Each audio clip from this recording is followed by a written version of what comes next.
Pengakuan terbaru Agus Buntung usai diperiksa polisi. Lihat adegan mesum bareng wanita.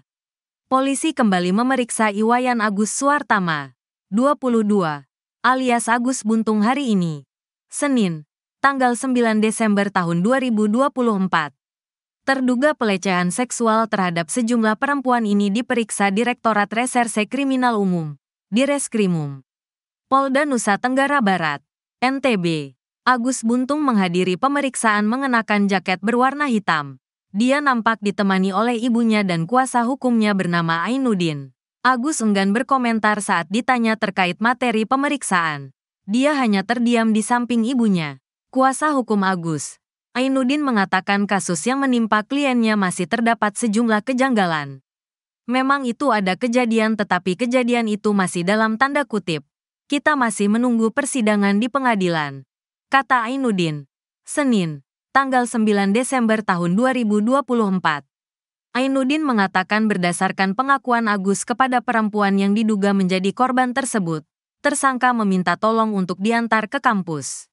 Sebelum diantar ke kampus, di depan ada adegan mesum oleh orang lain. Si perempuan mengatakan bagusnya adegan yang tadi, kata Ainuddin. Ainuddin menjelaskan setelah percakapan tersebut, korban membawa Agus melewati Islamic Center. Di sana korban meminta Agus untuk duduk lebih depan.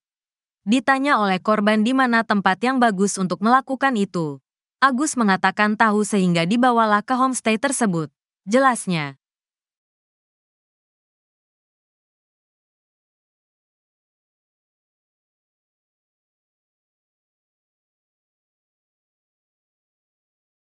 Beredar video Agus Buntung goda wanita di jalan. Korban pelecehan kini 15 orang.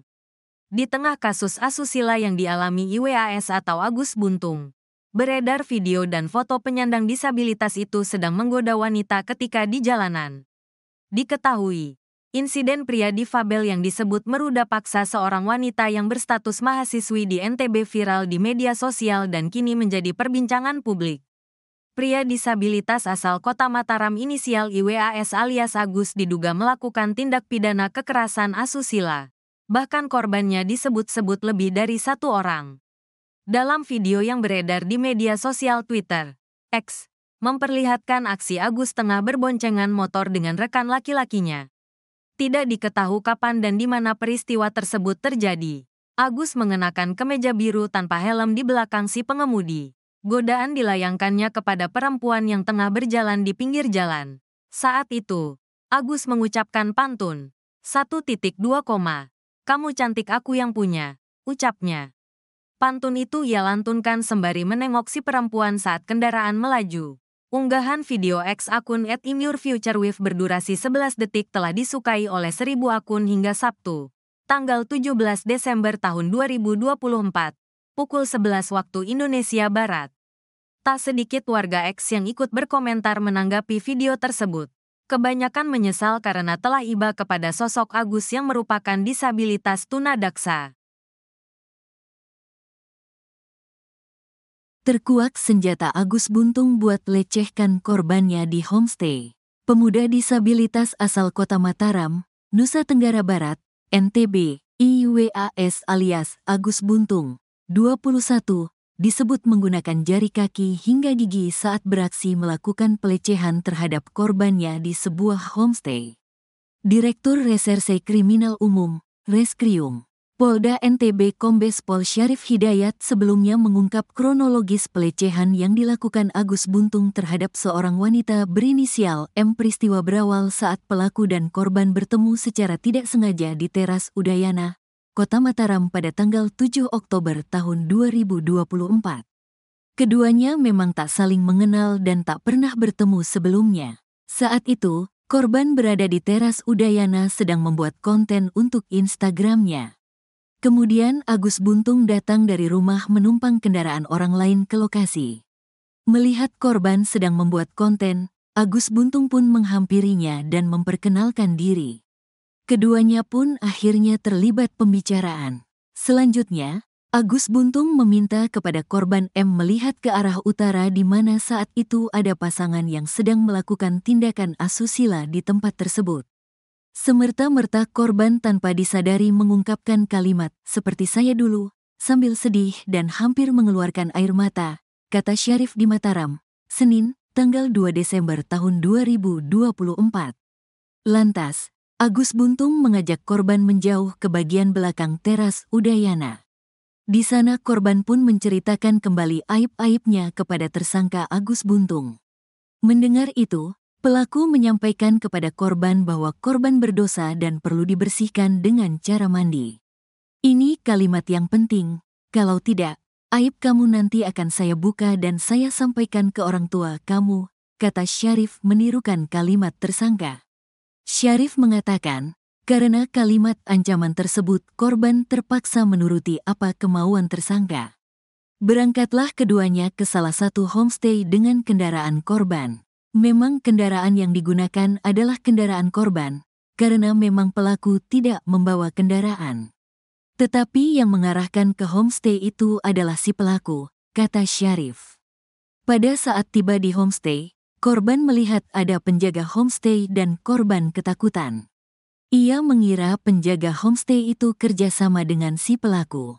Sesampai di kamar nomor 6 saat itu korban masih menolak, tapi tersangka kembali mengancam akan membuka aib korban. Disuruh juga membuka baju. Yang membuka baju pelaku adalah korban karena diancam dengan kalimat itu lagi, kata Syarif. Syarif menyebutkan, korban saat itu menggunakan bawahan rok dan legging. Yang membuka rok memang korban. Setelah dibuka rok yang membuka legging dan CD si korban adalah pelaku sendiri, dengan menggunakan jari kakinya. Setelah itu terjadilah pelecehan seksual, kata Syarif. Sementara itu, pendamping korban, Andre Saputra mengungkap Agus menakuti korbannya ketika hendak berteriak. Agus berucap apabila suara teriakan korban terdengar maka keduanya bakal dinikahkan warga. Pada saat itu, Agus sudah bisa melucuti pakaian korban dengan kakinya. Pelaku pakaiannya dibukakan korban, legging dibuka pelaku, bukan korban.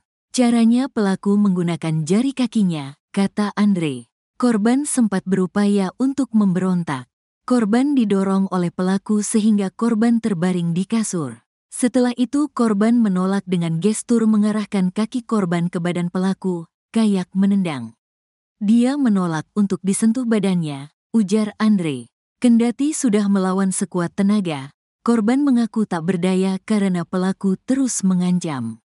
Pada saat itulah Agus disebut mengucapkan jampi-jampi. Korban menoleh ke arah kanan. Setelah korban menoleh, korban mendengar pelaku membaca sebuah jampi-jampi atau mantra.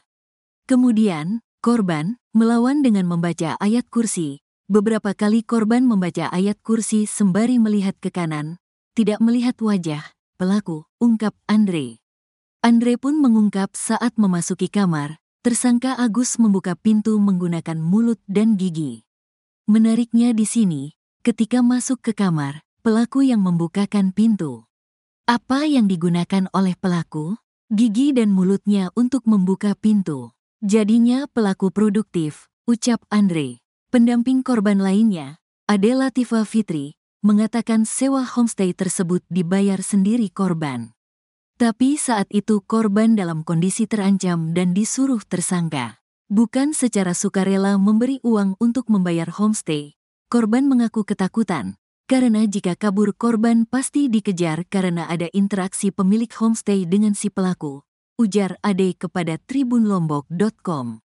Minggu, tanggal 1 Desember tahun 2024.